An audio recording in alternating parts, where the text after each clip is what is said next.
श्रद्धा Walker murder case में अब आफताब पूनावाला के परिवार के बारे में नई जानकारी सामने आई है। साल 2019 में जब श्रद्धा और आफताब ने साथ रहने का फैसला किया था तो श्रद्धा के माँ पिता ने इसका विरोध किया था। माँ पिता के नहीं मानने के बाद श्रद्धा ने घर छोड़ दिया था।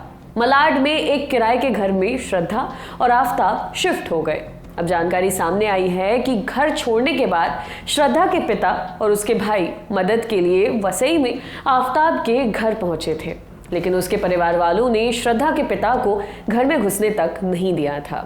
इंडिया टुडे से जुड़े दिव्येश सिंह की रिपोर्ट के मुताबिक आफताब के घर वालों ने उसे फोन किया, कहा कि श्रद्धा के परिवार वालों के साथ वो खुद बात करे और उन्हें इसमें न घसीटे।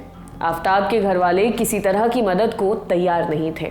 रिपोर्ट के मुताबिक उन्होंने यहां तक कहा कि ये सब श्रद्धा की गलती है और उन्हें अब आफताब से भी कोई मतलब नहीं है। इंडिया टुडे को ये पूरी जानकारी श्रद्धा के करीबी पारिवारिक दोस्त से मिली है। इस घटना से श्रद्धा की मां बुरी तरह टूट गई। इसके बाद वो बीमार रहने लगी। इस सब के चलते श्रद्धा के पिता ने उसे समझाने की कोशिश की और घर वापस आने को कहा, लेकिन पिता विकास वालकर की कोशिश नाकाम रही। श्रद्धा ने उनसे कहा था कि वे अपने फैसले लेने के लिए काफ़ी मैच्योर है। उसने यहाँ तक कहा था कि अगर उस पर दबाव बनाया गया तो वे कानूनी मदद लेगी।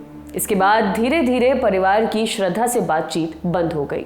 जब से श्रद्धा घर छोड़कर गई, माँ ने भी दोस्तों और रिश्तेदारों के साथ बातचीत बंद कर दी।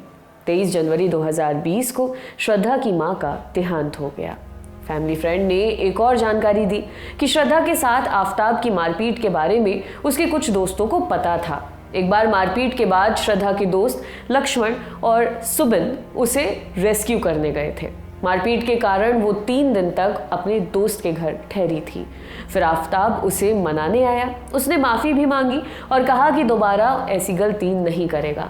मनाने के बाद श्रद्धा फिर से उसके साथ चली गई।